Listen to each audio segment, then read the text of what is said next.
Hello दोस्तों, चलिए आज के दिन की शुरुआत करते हैं एक नई स्टोरी के साथ। नाम है जीवन।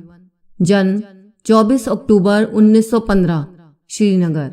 मृत्यु 10 जून 1987। वह हिंदी फिल्मों के प्रसिद्ध अभिनेता थे। उनका पूरा नाम ओमकार नाथ धर था।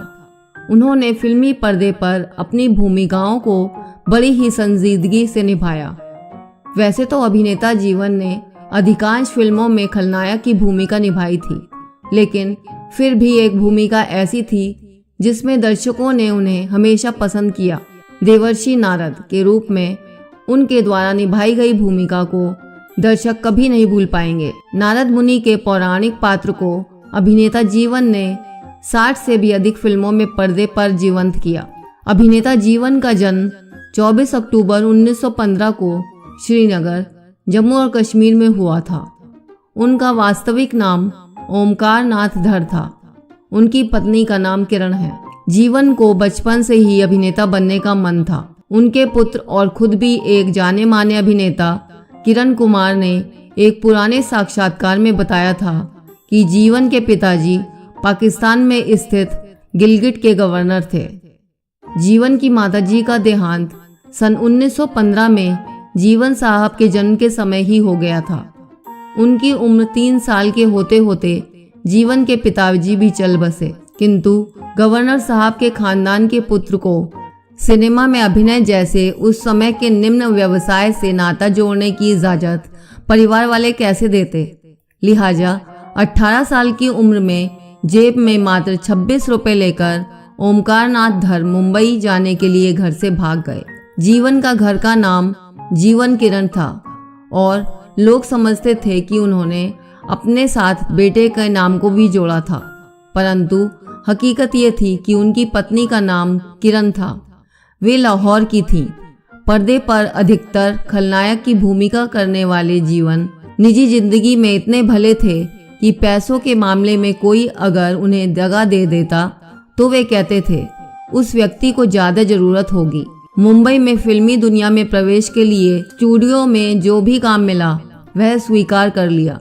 जीवन साहब और बाद में शोले जैसी अनेक फिल्मों के अद्भुत कैमरामैन द्वारका दिवेचा दोनों दोस्त मिलकर शूटिंग के दौरान स्टार्स के चेहरे चमकाने के लिए उन पर प्रकाश फेंकने वाले यानी रिफ्लेक्टर्स को संभालने वाले मजदूर बन गए।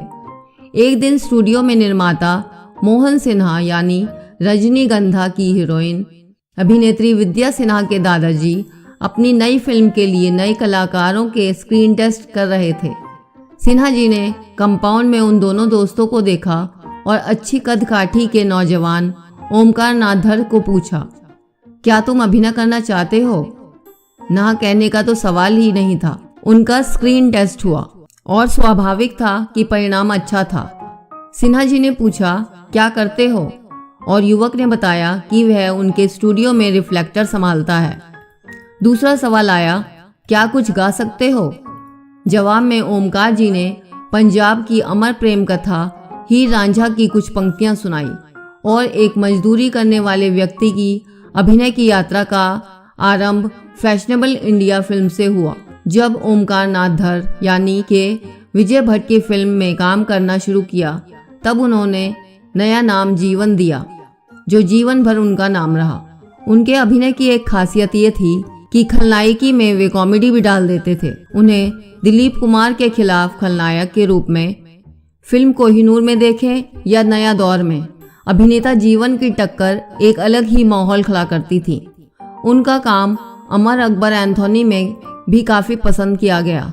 सन 1964 की फिल्म महाभारत में उनकी भूमिका शकुनी मामा की थी। अभिनेता जीवन को दर्शकों ने नारद मुनि की भूमिका में काफी पसंद किया। नारायण नारायण बोलते जीवन ने देवर्षि नारद के उस पौराणिक पात्र को फिल्मों के में पर्दे पर जीवंत किया था, जो शायद अपने आप में एक विक्रम और एक कलाकार के लिए बड़ी उपलब्धि थी। ऐसा कहा जाता है कि उन्होंने विभिन्न भाषाओं की 60 से अधिक फिल्मों और थिएटर शो में नारद मुनि का किरदार निभाया है। नारद मुनि के रूप में उनकी सबसे प्रसिद्ध फिल्म 1950 की हिट फिल्म हर हर महादेव थी, जिसमें त्रिलोक कपूर और निरूपा रॉय थे। उनको मुख्य भूमिका में लेकर नारद लीला फिल्म भी आई थी। फिल्म जॉनी मेरा नाम के एक दृश्य में 80 लाख के हीरे छुपाने वाले स्मगलर हीरा से जब पुलिस पूछताछ करती है तो वे सिगरेट का धुआं निकालते हुए कहते हैं, कमिश्नर साहब, आपको जो चार्ज लगाना हो लगाकर छुट्टी कीजिए, फालतू अफवाहों पे बहस करने से क्या फ़ायदा। ऐसे तो जाने कितने ही दृश्य याद आ जाते हैं जब भी जीवन साहब की स्मृति ताज़ा होती है। लेकिन दर्शकों ने जीवन को सबसे ज़्यादा नारद मुनि के रूप में ही अपनी यादों में बनाए रखा।